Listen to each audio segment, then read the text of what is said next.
That's pretty much gonna do it. All right.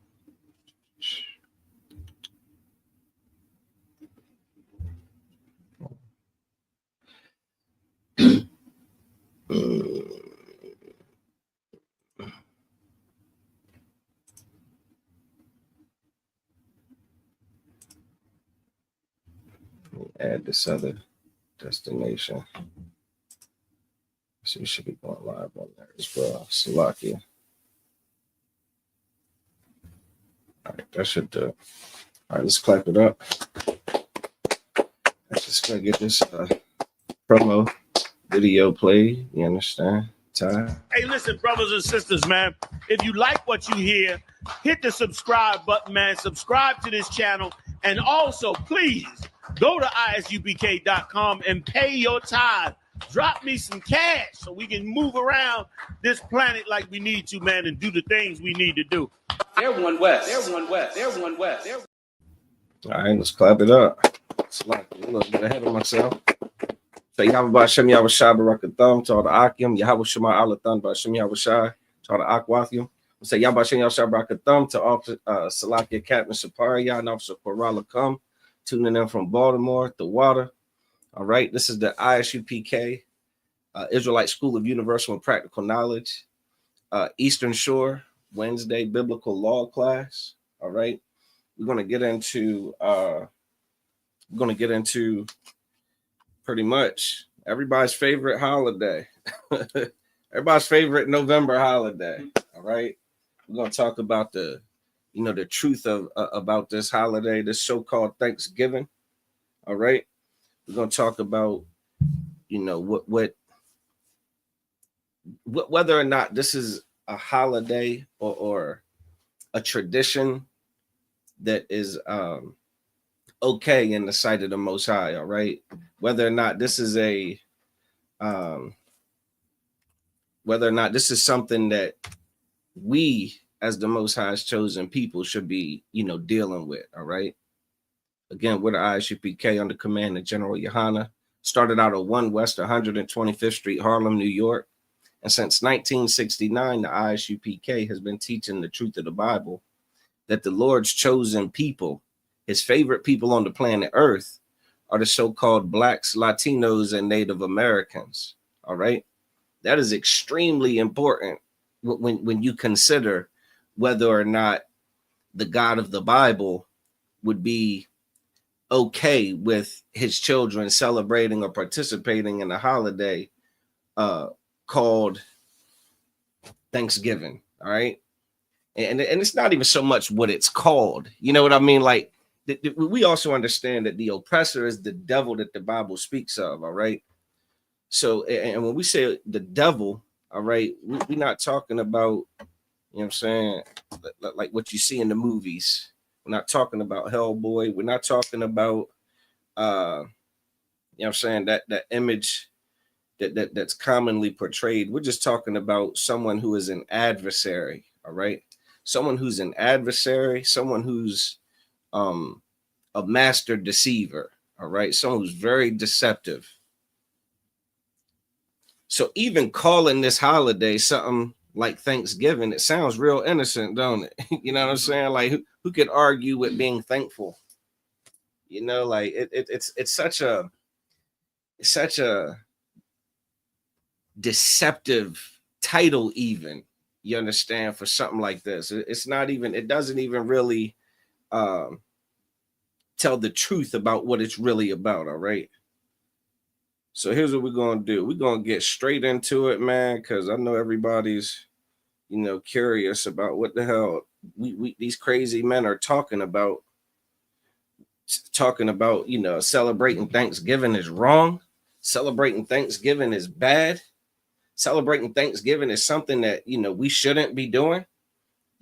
We've been raised up to celebrate this holiday our entire lives, man. You know, some of our most fondest memories when we were young were Thanksgiving meals when the whole family would get together, right? All your cousins from abroad, you know, near and far, they all come. We all meet at grandma's house, and we outside, we playing flag, playing football, right? We just playing hide and seek. The kids just having a blast. All the grown folks in the house, they cooking and eating the food, smelling good. You understand? You start to get a little older, and then your drug addict and alcoholic family members, do all the drugs that they can share with each other. They drink all the damn alcohol that they can until everybody's drunk, and everybody seems to be having a good time on the surface, but there's a lot of underlying bull crap that really goes along with this holiday. You understand? Like this is a holiday that we've been tricked into thinking is something joyous and stupendous, but it is not. All right, and it's for several reasons. We're going to get into the historical reasons, how it's insensitive to even participate in this celebration, but then we're going to get into the practicality of some of these family gatherings that we force ourselves to participate in. We're going to get into some of the nonsense that people are forced to endure because of our allegiance to this nation and our oppressors' customs and traditions. All right. So let's get just a little bit of history on this Thanksgiving thing. Anybody know when the first so-called Thanksgiving was? Anybody got any idea?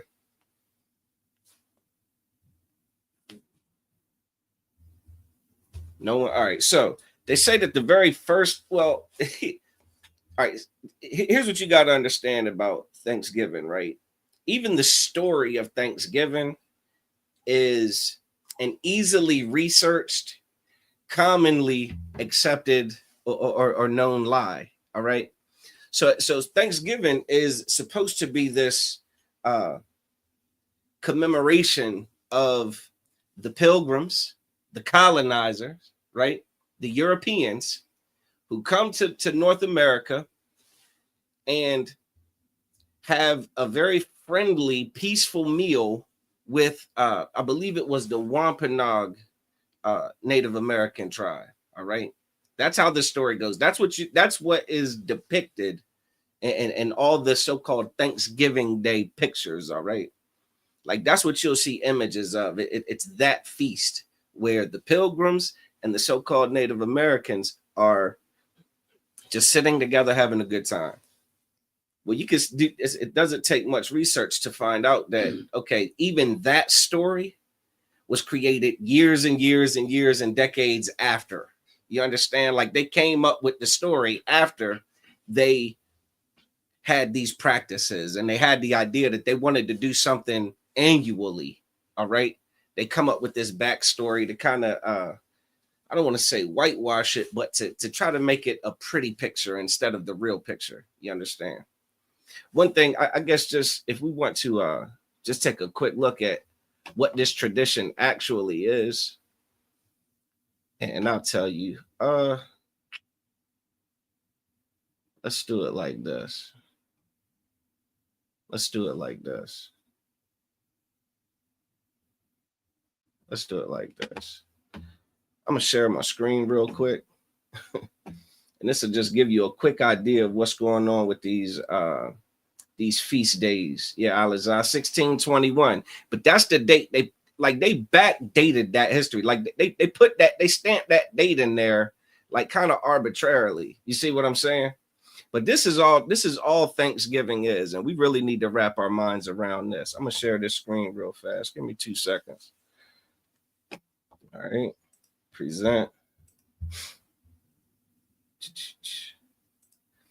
What our oppressor is a colonizer. You understand? Like that's why they call themselves the colonists. That means they go and they take over land. You understand? They go and inhabit land that may already be inhabited, and they consume it.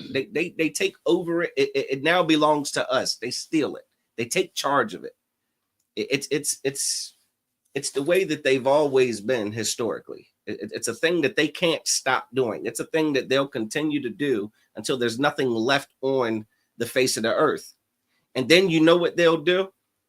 What is Elon Musk doing right now? Is that his name, Elon Musk? What is he doing right now? What is he kind of like, I won't say famous for, but like what's one thing that he's doing damn near, once a week that deals with land and places, Aliyah? Sending rockets to Mars. Yeah, he's sending spaceships to the moon, to Mars, to outer space. He's going to colonize one of these nearby planets. You understand that? It is a thing that is going to happen, all right? And we can't be surprised. But here's one thing we got to understand about the colonists, right? Aliyah, you could read this. Basically, like how they celebrate military victories, if you could. It says right here, colonial Americans celebrated military victories. They celebrated what? Military victories. Military victories. That means battles. You understand? Like when they get into a fight and win. Go ahead. With public gatherings, like parades. Like what? Like parades. Like what? Like parades. A parade. The parade is a trademark of the colonists' victory celebration. Everybody understand that? Are there any parades associated with Thanksgiving? There ain't no parades for Thanksgiving. I'm thinking of another. What, Aliyah? Macy's Thanksgiving parade. Oh, Macy's Thanksgiving Day parade in New York City. It's New York, right? What is that, a small deal or a big deal? Big deal. They've been doing that a little while. Yeah, it's been going on for quite some time, right? This is a thing that they do. That parade that's associated with it. Read. Church services. Oh my God, church services. You know that church service gonna be bussing, huh? That church. Listen, the whole damn church congregation coming to your house, right? Oh, and they're gonna hold hands. Oh, that prayer. That pastor's gonna come to your Thanksgiving. Your pastor's gonna come to your house. He's gonna say the blessing over the food. He's gonna say the blessing over the food, ain't he? Can't nobody eat a green bean till pastor prays over the food. Read. Bonfires. Read. Speeches. Mm-hmm. Toast. Mm-hmm. And sometimes even a designated day of Thanksgiving. A what? A designated day of Thanksgiving. Yeah. Whenever they win a fight, we'll remember this with a day of Thanksgiving. We're gonna have a celebration. Sounding a little bit familiar? Go ahead and drop down here to you go ahead, just public gatherings, the key points. All right. Uh-huh. Under public gatherings, large community events like parades, public dinners. What? Public dinners. Public what? Public dinners. Public dinners. Yeah, we have a big feast, man. Read. And gatherings were common to express collective joy and patriotism. Joy and patriotism. That's what it's all about. Thanksgiving is about patriotism. You understand? It's about It's about being proud of the nation that you are allied to, the one that you pledge your allegiance to, the one that you will shed tears and blood for. That's what Thanksgiving is about. Your patriotism. You understand? So that's that. I mean, listen, we're gonna go ahead and that's enough of that. I mean, that's pretty clear. Thanksgiving sounding a lot like a military victory celebration. Now, can anybody in their right mind try to put together those two pieces? What could the colonists, you understand, and the pilgrims actually be celebrating in a fashion similar to what we see practiced every day? What, you think they celebrating being friends with the Native Americans? Huh? Are we confused about the history of the Native Americans and that relationship? Huh? Yeah, come on. So just know that when you eating that Thanksgiving dinner this year, just know that you're celebrating the military victory of the colonizers over the Native Americans. Despite how they try to go back and retro paint the picture as if it's something that was, everybody was participating in and everybody was, friends with, and everybody was just holding hands and having a good time. Nah, that's a lie. That's deceptive. That's the very thing that a devil will do. You understand? All right. Let me get Salakia. Let me get Ecclesiasticus chapter 12, verse 10. This is something we better understand, man. This is something we got to get through our heads. This is something that we got to learn and know. We got to accept it, man. Because the God of this Bible requires us to accept this. This is necessary for survival. Understanding this is paramount to our survival in this place. You got that, Amawan? Go ahead. In the Apocrypha, this is the book of Ecclesiasticus, chapter 12, verse 10. Salakia, you don't have to say in the Apocrypha. In the ISUPK, we understand that the King James 1611, it includes, all of the books of the Bible. So we just say the book, chapter, and verse. Go ahead. Never trust thine enemy. Do that. Say that again. Never trust thine enemy. Sometimes trust them. Never Trust thine enemy, man. It is imperative that you find out who your enemy is.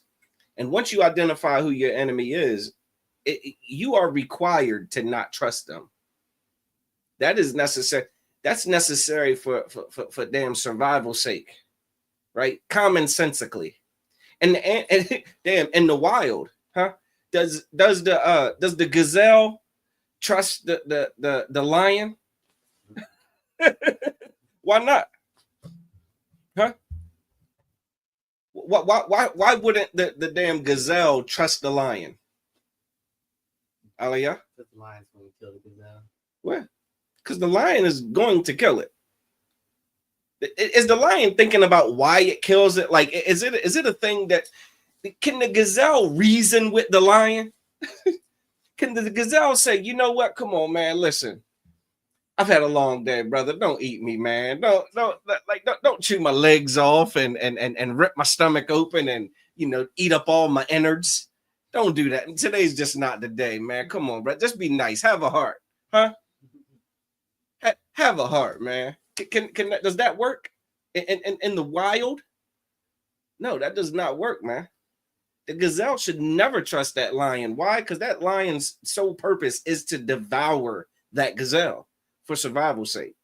And that gazelle's sole purpose is to evade and never trust the lion for its survival's sake. We've been lulled to sleep in this society where everything is supposed to be a melting pot. Everything is just supposed to be rainbows and holding hands, as if there is some type of,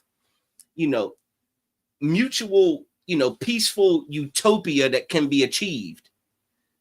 When we live we are the gazelles amongst the lions. You understand? Like we are, the Bible describes us as sheep. You understand? And the Bible says that all the beasts of the field aim to devour us. That's all the other nations outside of the nation of Israel are programmed to consume us. You understand? So the Bible teaches us to never trust thine enemy, man. Read. For like as iron rusteth. For what? For like as iron rusteth. For like as iron rusteth. This is an important scripture, right? Because I don't know, like I know some guys that like hip hop music. They like rap. They like rap lyrics. They really like real sophisticated bars. You understand? Like real deep lyricism. You understand? And the Bible was written by brothers that they absolutely had that skill, just like today. All right. So it says, for like as iron rusteth, read. So is his wickedness. So is his wickedness. What does that mean? What does that mean? It says never trust your enemy. Because like as iron rusteth, so is his wickedness. Anybody know what that means? Aliyah. He's gonna be wicked eventually. Gonna be wicked eventually. Give that brother a hand. You must be a 4.0 student. When does Salakia 4.4? I'll give you that. Raise your hand next time, though. Right? So when does iron start to rust? Amawan? When it gets wet or when it sits out for a long time. Yeah, like damn near immediately. It's a thing that is happening all the time, even before you can see it. Does that make sense? So iron is going to there isn't iron that's not going to rust. There is no way to preserve iron in which it will never rust. It is a thing that is going to happen. The rusting is already starting to happen. You understand? Whether you see it or not, it's happening. It's under there. Looks brand new, looks polished, it looks shiny, looks smooth, looks uncontaminated. Oh, but it's rusting. It's happening. So that's why it's important. Like our enemies have an ability. Actually, you could go ahead and just read the next scripture. Verse 11. Go ahead. Though he humble himself. Though he does what? He humble himself. He humbles himself. Your enemy might humble himself. Your enemy is not going to say, hey, I'm your enemy. Hey, I'm here to hurt you. Hey, I'm here to destroy you. Now, they're not. Chances are they're not going to be outright with it, right? In some cases they are going to be outright with it. Huh? In some cases, it's going to be crystal clear. Read. And go crouching. That's that, that's that sneaking around. Again, think about how a lion, when it's hunting prey, or when it's pursuing that animal that it's trying to eat, right? How it's very sneaky and stealth like. It's not running and roaring, you know what I'm saying? And rah! Like it ain't a whole battle cry going on. Oh no, they'll creep real subtly. All right, read. And yet take good heed and beware of him. It says take good heed and beware of him. Don't fall for the crouch. Don't fall for that humble. Don't fall for that sweet talk. Huh? Don't fall for the agreements. Don't fall for the handshakes. Just shake my hand, man. Just shake my hand. Don't fall for that, man. He's crouching. Don't fall for that. Take heed. All right. So like we're gonna drop that. We got to drop that because I got so many different scriptures to hit. All right. Let me get Psalm 55 and 21 if I could. Psalm 55 and 21, Baba Kashar. Yeah, we're gonna get over. We're gonna go into why we celebrate Thanksgiving, why they celebrate Thanksgiving. We're gonna get into all of that.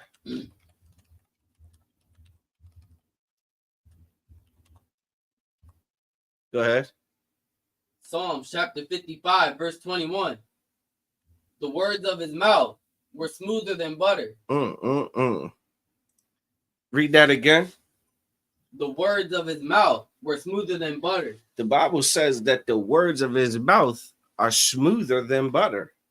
Our oppressor has a way to communicate things in such a way that sounds good. You understand? Like they'll say things that sound very interesting. Like they'll say things that sound very peaceful and profitable, right? Like, come on, man. Like this is if you think about the Native Americans, there were treaties that were signed, deals that were made, so to speak. Everybody knows what a treaty is. That's when the government or two people, a group of people and another people, they want to make an arrangement. They say, okay, we're going to make a deal. I'm gonna do this and you do that. All right. I'm not gonna hurt you. You're not gonna hurt me. I'm gonna take that and you take that, and everything's fair and square. Cool. And they shake hands on it, and they sign the papers, and everything is supposed to be smooth. That's a smooth deal. The Native Americans entered into hundreds of these smooth deals with the colonizers. You understand? Hundreds of treaties were signed between the colonizers and the Native Americans, different tribes, about land and peace and things like that. So, like, if I can, before I even get into that, let's see what happened with some of these treaties. Let me share my screen real quick. So, like, it's not a laughing matter, but it is kind of laughable to think that this is something that we aren't aware of. This is something that we appear to be oblivious to as a people. Furthermore, the Lord's chosen people. These. Here, is this the one? I got it. There we go. Salakia. There we go. All right. Hopefully everybody on screen can see that. All right. Go ahead. You go ahead and read that if you could. Throughout American history, the United States government has repeatedly broken treaties made with Native American tribes. They've repeatedly broken treaties made with the Native American tribes. Okay. Read. Leading to significant land loss, cultural disruption, and ongoing struggles for Native American rights. Listen, this continues to today. You understand that, right? But we're talking about way back in the damn 1600s. They're so-called making treaties with the Native Americans. Okay. We just want this little bit of land. If you'll let us have this, we'll let you live in peace over there. We won't hurt you. Please don't hurt us. Smooth words. As a matter of fact, we'll give you these supplies that we got from Europe, right? From Spain and Portugal. We'll give you these items and you'll give us, maybe some things that you guys have, and we could just trade and be friends. We could just get along, right? Read that again from the top. I'm one that scripture song. Aliyah, Salaki. The words of his mouth. The words of his what? His mouth. His mouth. What he says. The things that he like his gift of gab. Read. Were smoother than butter. Talented, man. Skilled at really finessing you and really telling you what you want to hear. Read. But war. What's that word? War. Before that. But a lot again. But. However. On the other hand, he's got smooth words. However, read. War was in his heart. What's in his heart? War was in his heart. War is in his heart. So he's talking to you smooth, but for real, he don't mean it. You understand? He can deliver it as though it is the very essence of his being. The oppressor can talk to you in a way that makes you think that he is an absolute humanitarian, man. That he is all out for world peace and for everybody getting along and just having this harmony and this unity. I mean, damn, they'll hug trees. You understand? They'll hug trees and lay in front of bulldozers because we don't want to destroy the environment. It means so much. Listen, there's Salaki. Let me get that one. You've heard about the smallpox. I like to call it smallpox gate. Anybody heard about the smallpox with the Native Americans? No?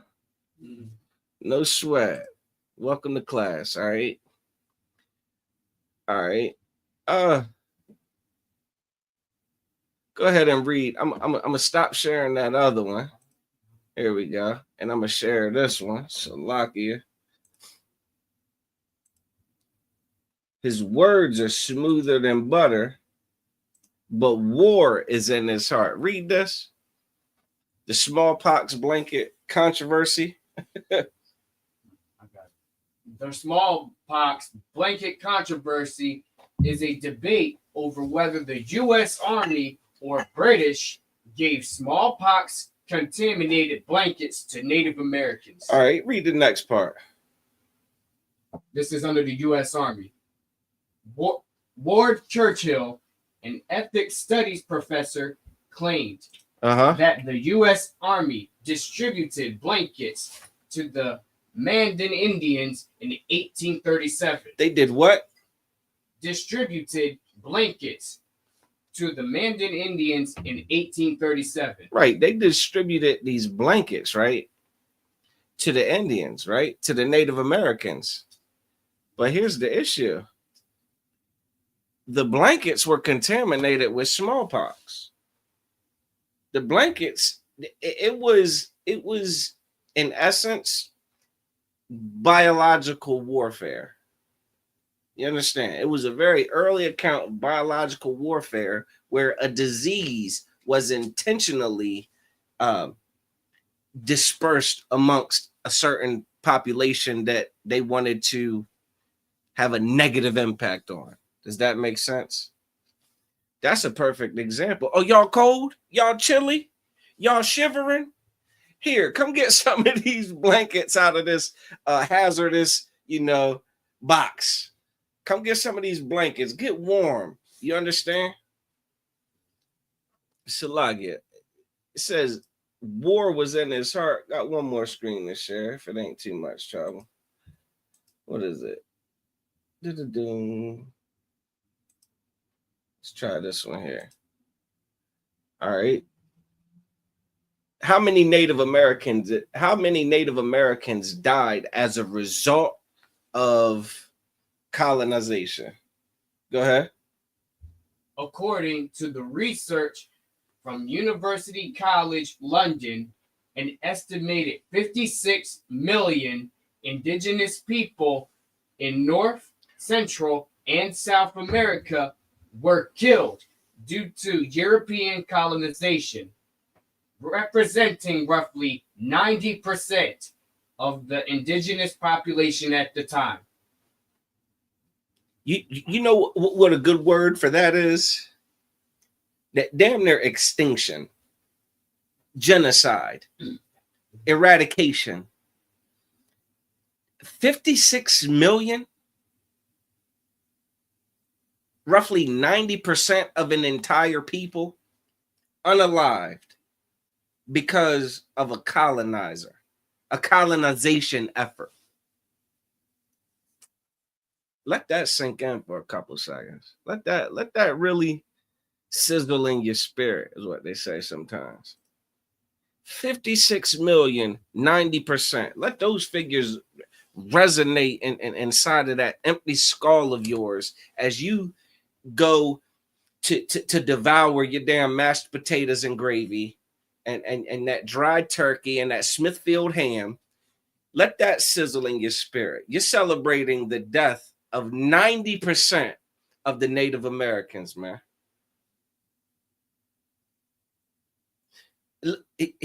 Here's a effed up fact, or just a pondering, I should say, maybe not fact. There was a time when the North American, the bald eagle, was dwindling in numbers. And you know what the government did? As this bird's population decreased to a point where there weren't that many. Do you know what they do with animals when that happens? What they call it? They will put this animal on what's called the endangered species list. When it goes on the endangered species list, there are protections and laws against hunting it, killing it, hurting it, trying to trap it and keep it. It means leave it the hell alone. You've done enough damage to it. You understand? Our oppressor has more compassion for birds than it does for the indigenous people of this land, our brothers and sisters, the Native Americans, man. And what are we supposed to do tomorrow? Huh? Eat that mac and cheese and green and collard greens? Got to have it. We must enjoy it. All right. Let me get Job 20, if I can, and 12, maybe through 14. This is what we need to understand. This is where the Christian church has failed us. This is where Black leadership has failed the Black, Latino, and Native American communities. Our leadership has taught us that if we march, that if we vote, that if we hold their hands, that if we just if we dress like them, if we just comply with what they want us to do, if we just assimilate to their society, if we adopt their customs and their traditions, then they'll love us. They'll see us as human. They'll see us as just like them. But the gazelle can't do that with the lion, man. You understand? And we can't do it with our oppressor. We can't try to conform to their way of living in an effort to get them to see us as them and not prey upon us. It doesn't work. It hasn't worked. It won't work. The Bible is against that. The Bible says, envy thou not the oppressor and choose none of his ways. The Bible speaks against that mindset to join them in an effort to survive. That's not honorable. You understand? That's not the courageous thing to do. The courageous thing to do is to embrace your culture, to embrace your traditions, to embrace your beliefs, to embrace your people. This is what's so important about that scripture that says, never trust thine enemy. If you can't trust your enemy, then who do you have to trust? Who are you left to trust? Aliyah? Your allies. Who are your allies? Those weren't your enemies. Well, who aren't the enemies of the children of Israel? Who aren't our enemies? Aliyah? The children of Israel. What's the saying go? We all we got? Huh? All we got is us? That's it.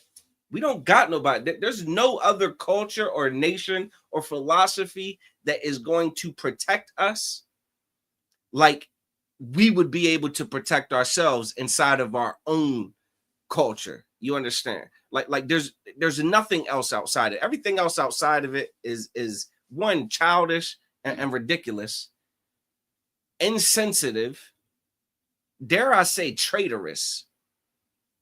Celebrating goddamn Thanksgiving is traitorous to our Native American brothers and sisters, man. It's absolutely traitorous, man. What if there was a day? Damn, it's really every day.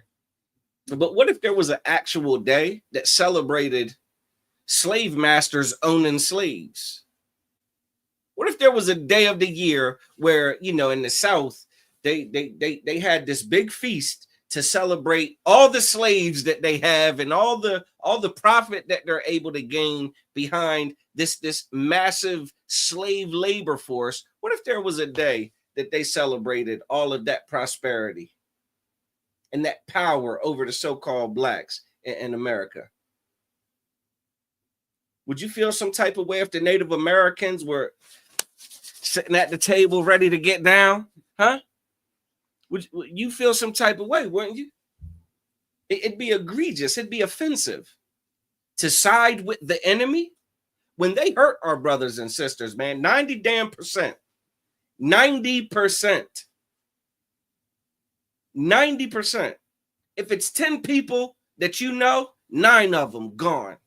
That's what 90% looks like. You got that? Go ahead, warrior. This is the book of Job, chapter 20, verse 12. Read. Though wickedness be sweet in his mouth. Though wickedness be sweet in his mouth. His wickedness is like, you don't even know he's wicked. There's a percentage. All right, I'll take it to your American politics right now, right? there's a percentage of people who don't understand that Donald Trump is a wicked man. And I'm not saying that Kamala Harris isn't wicked. I'm just saying that there is a percentage of people that think that Donald Trump is absolutely for the people. He's for the minority. He's for the oppressed. How? I don't understand, but okay. He says it. I guess that's how. He says, I'm for the black people. Huh? He says, I'm for the Mexicans, just not the illegal ones. Right? Like, come on, man. Read. Though he hide it under his tongue. What does he do with this wickedness? Hide it under his tongue. He hides it under his tongue. Does he expose his wickedness to you? Does he show you that he's wicked? Does he going to say, hey, I'm the wicked one? No, he hides it under his tongue, man. Read. Verse 13. Though he spare it and forsake it not. It says, though he spare it and forsake it not. He cannot get rid of it. You understand? Even, and this is what you'll encounter in society. You'll encounter a so-called oppressor who doesn't even freaking who claims that they're not racist, and as they're explaining to you that they're not racist, it is abundantly clear that they are absolutely racist. You understand? It's like they don't even realize that it's in them. It's in there. It's happening. And then you got the ones that try to hide it. They know that they're racist. They know they can't stand the way we talk, the way we act, the way we dress, the way they can't stand us. But they bite their tongue. Huh? They bite their tongue. And then every now and then you'll see a sports commentator, right? You'll see a sports commentator have what they call a Freudian slip, where they'll drop the N-bomb talking about the Denver Nuggets or the New York Knicks. Huh? You understand? Like these commentators will lose their job because they let it slip that how casually they'll spit the N-bomb. I mean, listen, it's because they can't let go of it. It's in there. And then it slips out. Read. But keep it still within his mouth. Yeah, he don't want to let it go. He just tries to hide it. He tries to hold on to it. You understand? It ain't something he wants to abandon. It's his essence. It's his being. It's his identity. It's who he is. He can't get rid of it. He can try to pretend it ain't there. Donald Trump can try to pretend it ain't there. But damn, he opens his mouth and there it goes. ain't no doubt left about it. Read.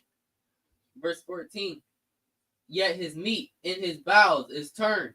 God damn, as he's trying to not show how racist he is, as he's trying to not show that he is your enemy and that he would love to see you destroyed, it eats at him.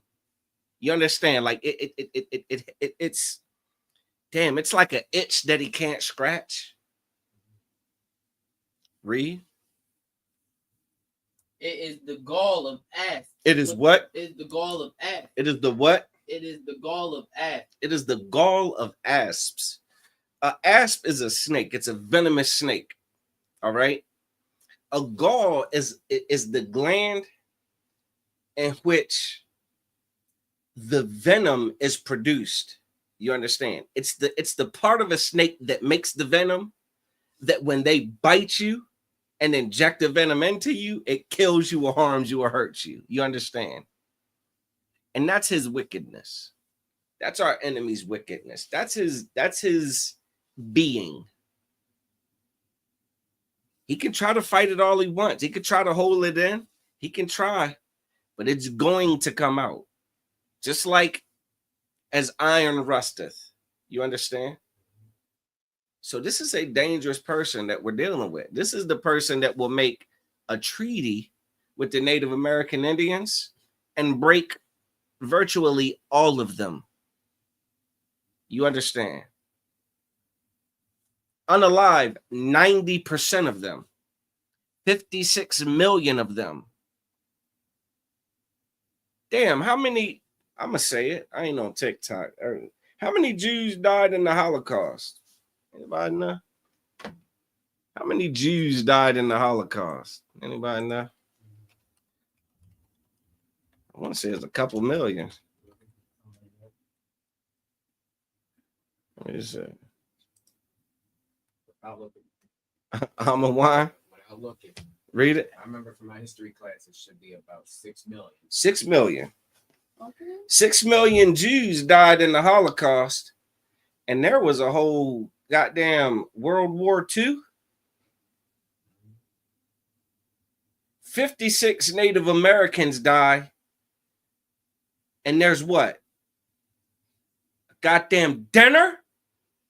A feast? Who went to jail? Who went to jail for what was done to the Native Americans, huh? Let's add up the prison sentences to see if it's okay. Well, at least there was 56 million years worth of goddamn jail time served, huh?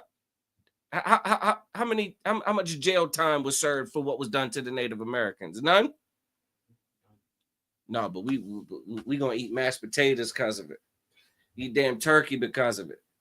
We got to have turkey today because of it. To memorialize it, to commemorate it. Don't you understand that the Native American community, our brothers and sisters, on tomorrow, they will not celebrate Thanksgiving? Can you blame them? Huh? Can you blame them? You know what they call it? You know what tomorrow is for them? A what? Day of mourning. A what? Day of mourning. A day of mourning. Damn it, if you're going to do anything, mourn tomorrow. Mourn. Let me guess. You can't mourn. You can't sit out that dinner. Not that fat plate. Huh? You need that to-go plate, don't you? You're gonna eat that garbage for 3 days. You're gonna eat that garbage till it damn poisons you with salmonella. Huh? You must insist. Here's the reality. We've been taught to hate our brothers and sisters, man. We've been taught to hate our brothers, man. The Native American Indians. Let me get the book of 1 John chapter 4, verse 20. We've been taught to hate our brothers and sisters, man. That's hatred. You sit down and have a damn feast about what was done to our brothers and sisters. You're a pig. You're the pig. You're the Smithfield pig that you're eating. You got that? Right. Salaki, 1 John 4 and 20. Baba Kasha. This is the book of 1 John, chapter 4, verse 20. Read. If a man say, I love God. If a man say what? I love God. If a man say what? I love God. God damn, if we could do a poll, it'd be more people that say that they love God than voted for Donald Trump or Kamala Harris. Everybody loves God, don't they? Huh? Don't y'all love God? Everybody loves God. Everybody that said they damn love God. Read. And hateth his brother. How does he feel about his brother? Hateth. He hates his brother. His brother will be unalived, and he'll celebrate the person who unalived him, man. He'll celebrate the people that unalived him. He'll eat dinner that matches the dinner that the unalivers eat in celebration of unaliving his brother. That's hatred. The Christian church don't stand against this. The Christian church don't give a damn about the Native Americans. The Christian church the Christian church stands behind the one thing that they've always stood behind, and that's self-pleasure. Self-pleasure. You can't sit out Thanksgiving, can you? You couldn't do it. You couldn't stomach sitting out Thanksgiving. To hell with what happened to our brothers and sisters. To hell with all of that. Who cares about all of that? That's in the past, right? That's in the past. Who cares? I just want my mac and cheese. Aunt Shirley makes the best mac and cheese, huh? Aunt Wanda coming through with those candied yams. Are you kidding me? I got to be there. Nah, to hell with that. Whoever says that he loves God, but then hates his brother, read. He is a liar. He's a what? A liar. A what? A liar. He is a liar. You're a liar. You don't love God. If you don't love your damn brother, you don't love God. If you don't love the Native Americans, you don't love God. Huh? The Christian church has to stand on that. God damn. Like, what does the Christian church stand on anymore? Huh? What does it stand? The Christian church stands on absolutely nothing all the time. Even if you don't understand what we teach since 1969, that the Blacks, Latinos, and Native Americans are the Most High's chosen people, according to the Bible, according to history, according to ancestry and genetics and DNA, then what the hell? Like, the Christian church thinks everybody's just one big family, right? Huh? Even the Christian church says, oh, we're all just one people. We're one race, the human race. Okay. Well, damn, this is a significant portion of the human race. 56 million, 90% of the Native Americans. Unalive, gone, deleted, damn near extinction. And you wonder why you don't know any Native Americans, huh? You'd be hard-pressed to find a real Gadite, huh? You'd be hard-pressed. Well, it says that you are a liar. Read, it explains why you're a liar. Go ahead. For he that loveth not his brother whom he hath seen. Yeah, we done seen the Native Americans. You kidding me? Back when I was in school, I had to go on a whole field trip to see a Native American. Huh? Had to go on a whole field trip to see some Native Americans. I ain't get to see. Yeah, damn, where are they? Huh? You don't run it. You don't just run into Native Americans in the grocery store, in Walmart, huh? They got a few reservations in America that they're reserved to. You know what I'm saying? Like that they're confined to. And do I have to tell you about the condition on these reservations? But you think life is sweet and glorious after all of their ancestors? 90% of their ancestors are unalive. Like, you think that they're just on there thriving and having the time of their lives? Alcoholism through the roof. Goddamn missing persons through the roof. You understand? Drug addiction through the roof. This is a destroyed people, man. Not only in population, but in identity and culture. This is shameful, man. This is tragic. This is tragic. How the hell do you have an appetite with what happened on this day? With what, not even what happened on this day, because tomorrow's a brand new day. Who the hell knows what's going to happen? But with what they're celebrating, with what they're commemorating, with what they're memorializing, come on, man. How do you have an appetite? Let alone the type of gluttonous, disgusting appetite that you're going to go into the damn Thanksgiving feast with your family members? Huh? You know how many fights are going to break out over whose plate got took? Huh? You understand how many there are going to be family members that punch each other in the damn face because someone took someone's plate that they made and stashed in the fridge. You think I'm making this up? You want videos? Look it up. Family members are going to fight. They're going to beef. It's going to be a terrible time. Why? Because the spirit behind this holiday is bullshit crap. You understand? It's garbage. It's riddled with insensitivity. It's riddled with a lack of compassion, which is why all the child molestation that goes on in families, which is why there's going to be poor little girls that have to sit across the table from the uncle that molested them. They're going to have to pass him the damn potato salad. The family knows he did it. She knows he did it. He knows he did it. But we're a family today. We're going to sit down and we're going to have a nice family meal. That's what we're going to do. What about the abuse? No one cares about the abuse and the trauma that child must relive to have these forced encounters with this relative over what? Celebrating the death of the North American Indians? The genocide? This is a foolish holiday, man. This is not a holiday that the Most High gives any damns about. As a matter of fact, it's some damns he gives. We get ready to get into it. Let me get Amos 5:21, Baba Kashar. Let's find out how the Most High feels about this holiday. Let's find out how the Most High feels about Thanksgiving. The Christian church stands on white supremacy. You damn right with that, Officer Bakar. Man, the Christian church is incapable of empathy.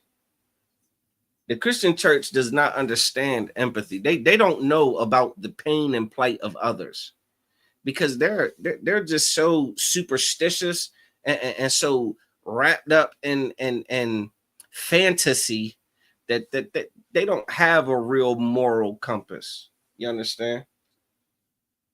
You got that, Aliyah? Go ahead. This is the book of Amos, chapter 5, verse 21. Go ahead. I hate. He what? I hate. Listen, this is the Most High speaking, man. I know the Christian church says God loves. God's just all love. Huh? And your pastor tells you to be all love. And your pastor acts like he's all love while he's molesting children and breaking up families, telling sisters to divorce their husbands. Put the husband out the house if he ain't got a damn job. Yeah, this is God's all love. We're going to say we're all love and do this. The God of this Bible hates, man. And I would take heed to what he hates. There are things he hates. The Bible says there's a time to love and there's a time to hate. You understand? This is the time to hate. Why is it righteous to hate? What would it be righteous to hate? What would it be righteous to hate? Aliyah, get that brother in hand. What the Most High hates. You know what would be out of order? You know what would be sinful? To not hate what he hates. You understand? You better get on the same page with the Most High. Our people are so far from God, it doesn't even make it's shameful. It's shameful how far the Christian church has led us from truly being, you know what I'm saying, one with the Most High, truly understanding like what it is that he wants from us. Like damn, like we're there ain't no reception damn near inside the Christian church. You know what I'm saying? Like if you've ever tried to talk about this truth to a Christian, man, I mean, it's almost like they don't got no bars. Like they can't hear a damn thing you're saying as plain and clear and blatant as it is. They can't see it. They'll say God's all love. You show them a scripture where God says, I hate. And they're like, huh? God's all love. Like, it's like they can't even hear you. They can't even process it. It doesn't even register. Oh, there's some things God hates, man. Read. I despise. I what? I despise. Damn, God hates something and despises something.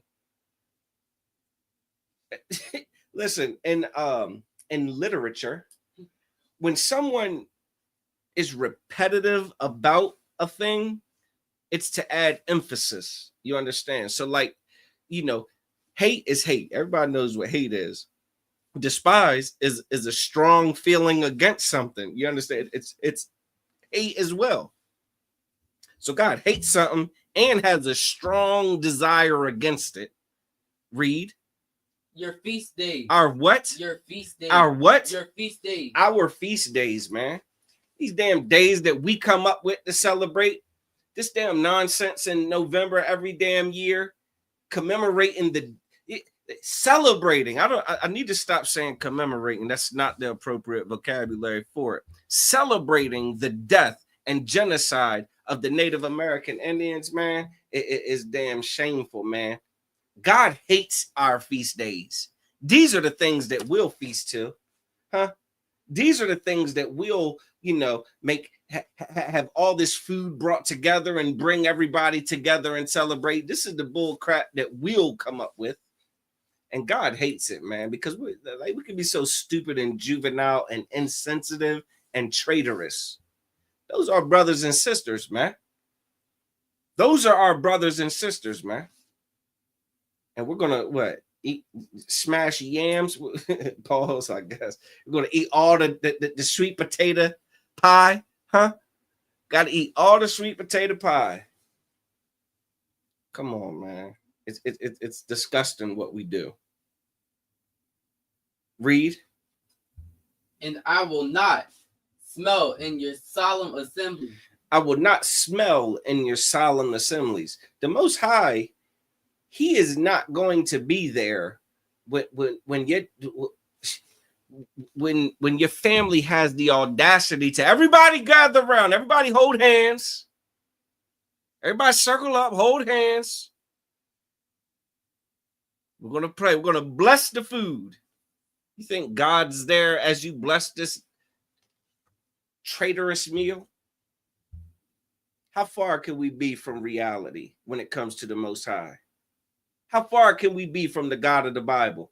How far can Christians be from the God of the Bible when this is what they're going to do tomorrow? Every last one of them.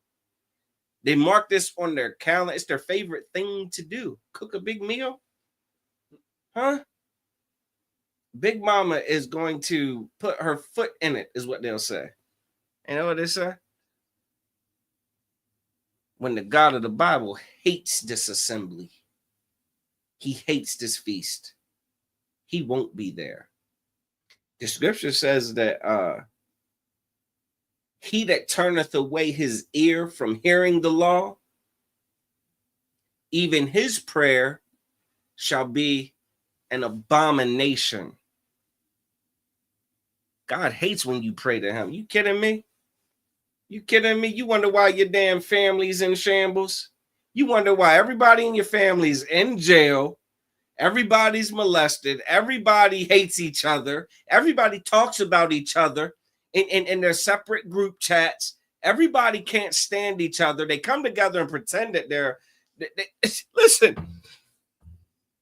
it's the epitome of envying the oppressor. Everybody in the damn family can't stand each other. We all gonna come together today and pretend that we love each other. Our words will be smooth as butter. Huh? Oh, girl, it's been so long. I'm gonna hug you. All of this. Girl, we gotta get up. You gotta call me sometime. I gotta swing by. Yeah, yeah. Y'all sound like the damn picture perfect family. Someone take a portrait. Friday. Did you see what she was wearing? Damn, that girl can't cook. She terrible at this. You know, such and such cheating on such and such. Can you believe he brought blah, blah, blah to the blah, blah, blah? You seen Uncle Joe was smoking crack. Huh? Like, you know what I'm saying? Like, come on, man. I'm not making this. This is our reality. This is what's going to happen. Our words become smoother than butter. War gets in our heart when we try to adopt their customs, their traditions. We take on their spirit, man. They should celebrate it. This is something that they absolutely should celebrate. We're going to look it up real quick. Got two more things to bring out that we're going to call class, man. I know Baltimore's got class at 7 o'clock, man. I ain't going to run into it, I promise. You know what I'm saying? We're going to go ahead and damn, there's a word for our oppressor and why holidays like this will always be in their traditions. You understand? It's like, did I already have that up? I sure did. Here we go. General Mahyman brought this out this week. I don't know if anybody, he brought it out last week. I don't know if anybody was able to catch it. This is a this is one that's one, boy. This is why our oppressor celebrates Thanksgiving. It's why our oppressor elected Donald Trump to be president. It is why, you know, we have the experiences inside of this nation that we do. Everybody got it?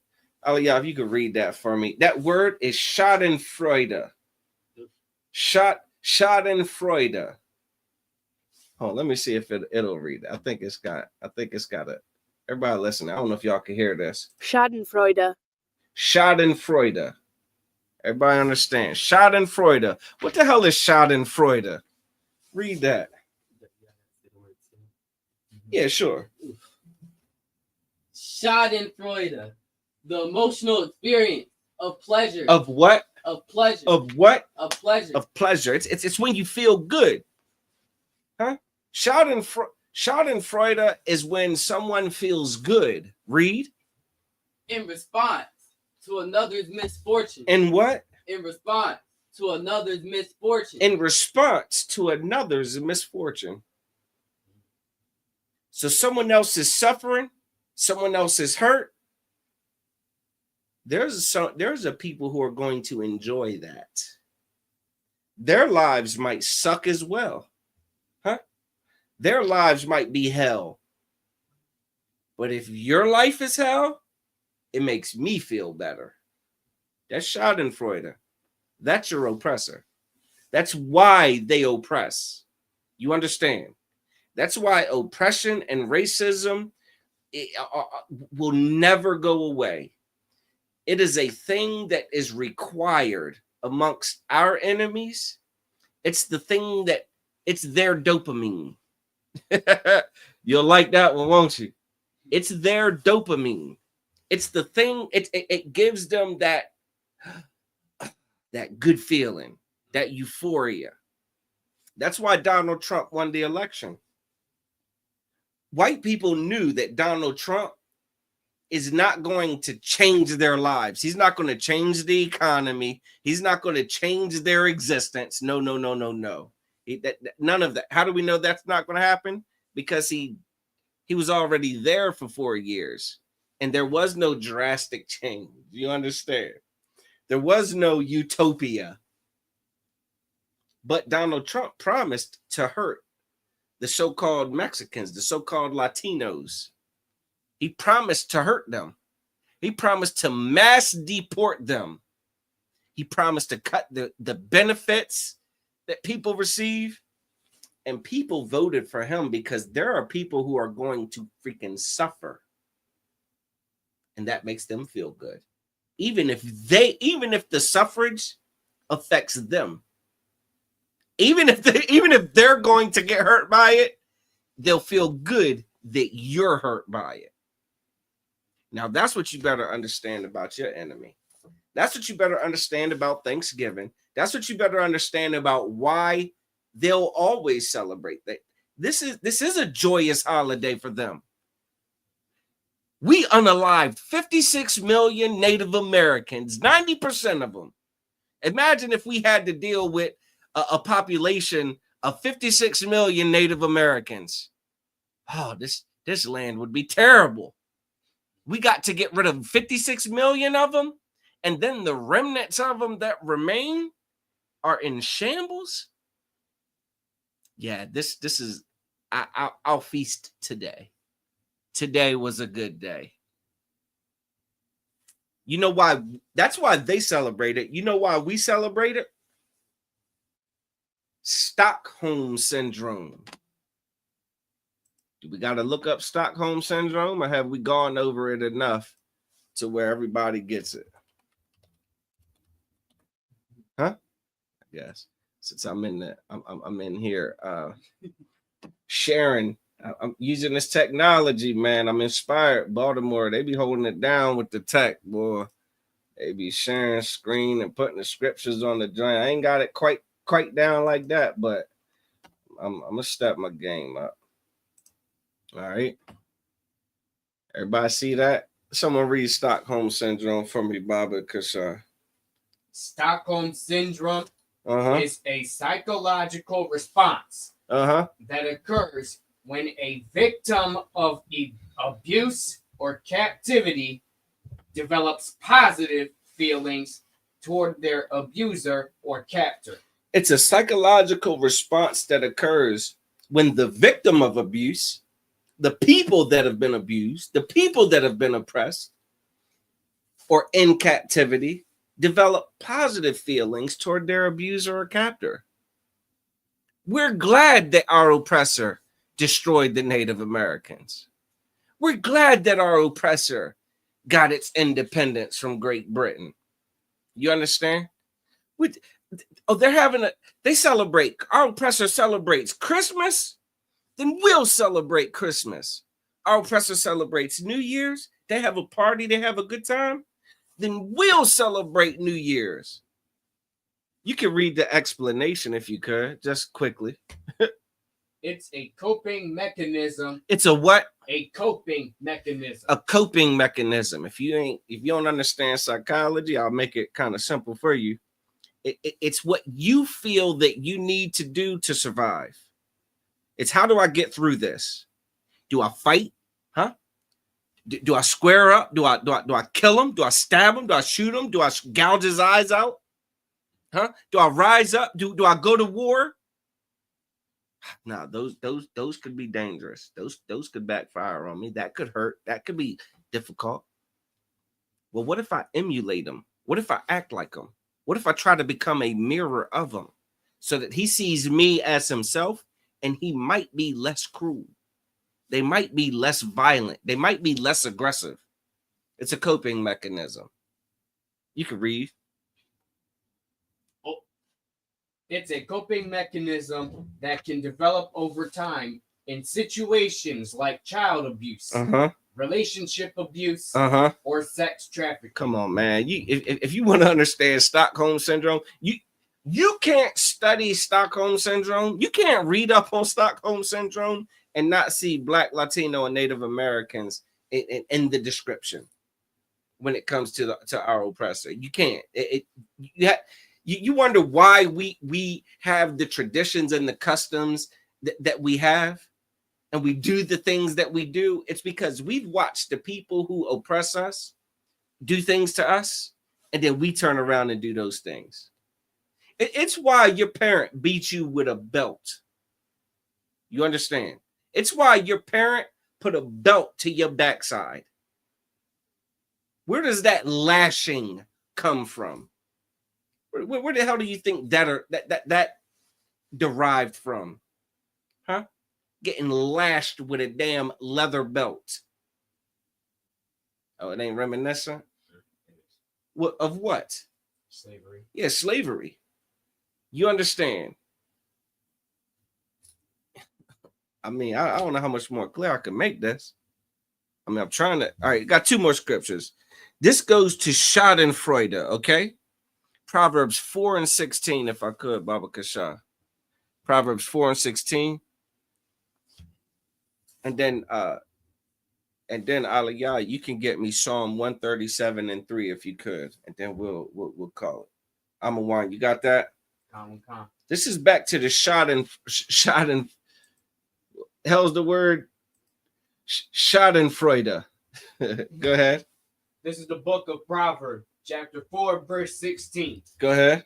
For they sleep not, except they have done mischief. Read that again. For they sleep not, except they have done mischief. Our oppressor can't even sleep if they haven't hurt us in some capacity. You get what I'm saying? Like, knowing that we're miserable, knowing that they've disrupted us and damaged us is what gives them the peace of mind, if that makes sense. Read. And their sleep is taken away unless they cause some to fall. Their sleep is taken away unless they cause some to fall. They have like that's how that's again, that's the thing.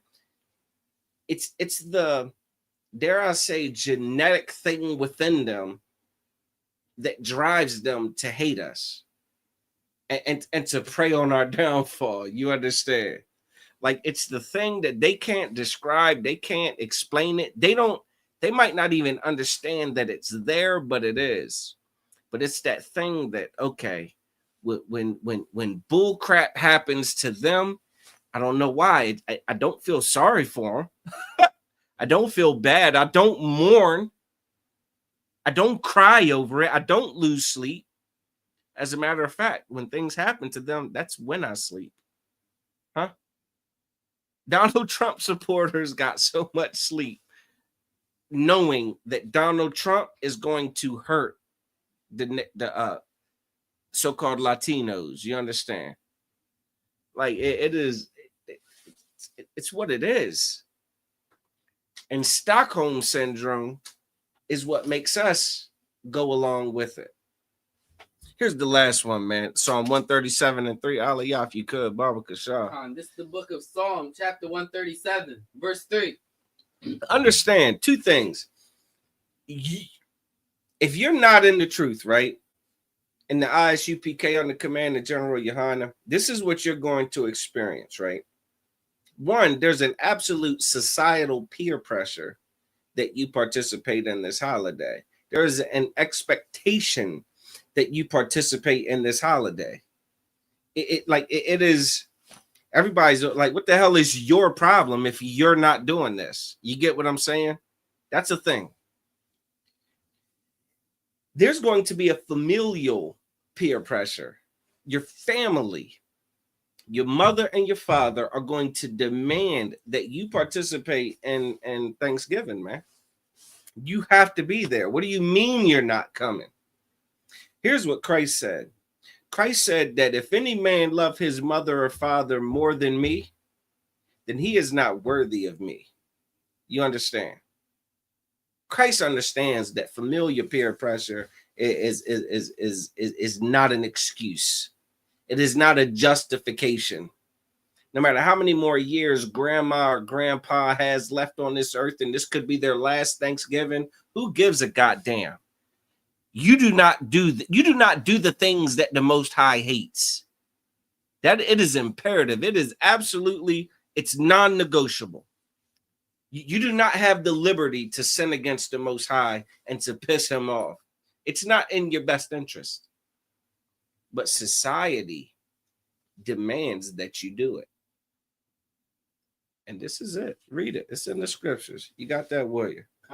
And this goes along with your Christmases and all your stupid holidays. Read. Psalms chapter 137, verse 3. Go ahead. For there they that carried us away captive. For there are, read that again. For there they that carried us away captive. I don't know what you said. What's that first word just saying? For there they? Salakia. Read it. For there they. For they are they. Salakia. Psalm 137. I'll get it and follow along with you. For there, they that carry. So here's one thing you brothers got to learn, right? When you're reading these scriptures, there are parts where you pause. You understand? Like it's natural pauses. The Christian church don't read 95% of the scriptures in the Bible. You understand? We read all of them. And not only do we read them in a manner in which it's intended to demonstrate understanding. So for there, they read. That carried us away captive. They that carried us away captive. So imagine the people being carried away captive, right? Huh? So there's the captive, and who would the other people be? If there's the captive, who are the other people? Aliyah? The captor. The captors.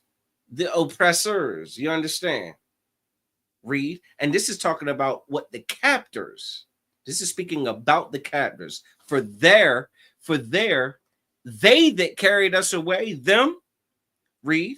Required of us a song. They did what? Required of us a song. Required of us a song. They said, we want you to sing. Huh? You're our captives. You're our oppressed. You're the ones that we are controlling. Sing. We want you to sing. Read. And they that wasted us required of us mirth. They that did what? Wasted us required of us mirth. They that did what? Wasted us required of us mirth. They that wasted us, unalived us, killed us. 56 million, 90%. They wasted us. They wasted our brothers and sisters. You understand? The North American Indians, the Gadites, they wasted them. And now they require of us, you must do this. They require a song and they require mirth. Anybody know what mirth is? Don't nobody know what mirth is? Okay, let's get it. Mirth. Mirth definition. Here we go. I'm gonna share this. What do they require of us? They require song and mirth. Can anybody see that? What's the definition? You can read that out. The definition of mirth, amusement, especially as expressed in laughter. Amusement, excitement, entertainment, like happiness, like. Do you understand the psychology of that? You've got the captors who have their captives, and they're saying, you're the captive, but I still demand that you sing and have a ball. Act like you're having fun. Act like you're having the time of your life. Act like there's joy. Act like it's Thanksgiving. Act like everything's fine. Come on, man. This is required of us from our oppressor. They want us to sing and just have these like that. That's why society demands that we do their holidays. That's why during Thanksgiving, it's so odd and it stands out. If you don't celebrate Thanksgiving, I'm on my slavery looking like it's a damn shame. They're having Thanksgiving dinners in schools. You understand? So like maybe I shouldn't have said that, but hell with it. If you don't go celebrate, if you don't go eat the dinner, the Thanksgiving dinner that's prepared at school, you are getting side-eyed all day. What the hell is your problem? Why ain't you coming? You know, during Christmas time, during Christmas time, what's going to happen is on your slavery or in school or in society, if you don't celebrate Christmas, you know what they'll call you? What do they label you as? Two of them. I got two of them off top. Aliyah? What they call Scrooge? Scrooge. You're just a Scrooge. What are you doing? What's wrong with you? You just don't got the Christmas spirit. Or what's the other one? Dr. Seuss. I guess it's Dr. Seuss. I'm a one. Mr. Grinch. Mr. Grinch. You're the damn Grinch. You're not happy for Christmas, huh? You ain't got holiday cheer. Don't you understand? That's why every holiday that they celebrate, the greeting is Happy Thanksgiving, Merry Christmas, Happy New Year, Happy Easter. They require mirth. They require us to put on a damn smile and be glad that we're alive, even while we're captive. Listen, I mean, what more y'all want? Salakia. We damn sure out of time, man. I definitely want to shout out the ISUPK Baltimore and everybody that came through in the group chat. You know what I'm saying? Just typing up in the chat, spamming up. We got the attendance link in the chat. Feel free to hit that. If you don't got your Hebrew name, you definitely gonna need to do them 90 days, all right? I want to say Yahweh Bashem Yahweh Shah Baraka Thumb to all the Akim man that tuned in again, especially Captain Sapari. You know what I'm saying? He's a captain over this region, all right. I'm gonna say Yahweh Shema Allah Thumb Bashem Yahweh Shah to all the Akwathium, the sisters that tuned in. You know what I'm saying? I see y'all in the chat. I can't name all y'all one by one. You know what I'm saying? But again, I definitely appreciate y'all coming through. All right. And then the other visitors that just came through to just kind of hear what we talk about, what's going on. Yeah, I mean, what this is, why we live this life, who we are, you know what I'm saying, and that we stand on this. All right. So I'm gonna play this promo video. We got ISUPK Baltimore gonna be going live in about 20 minutes. You know what I'm saying? On all these same channels. Whatever channel you're looking at this class on right now, in 20 minutes, there's going to be another brother dropping it real heavy, you know what I'm saying, in Baltimore, all right, from the Baltimore school. All right. So with that, shalom, Israel. Hey, listen, brothers and sisters, man, if you like what you hear, hit the subscribe button, man. Subscribe to this channel. And also, please go to ISUPK.com and pay your tithe. Drop me some cash so we can move around this planet like we need to, man, and do the things we need to do.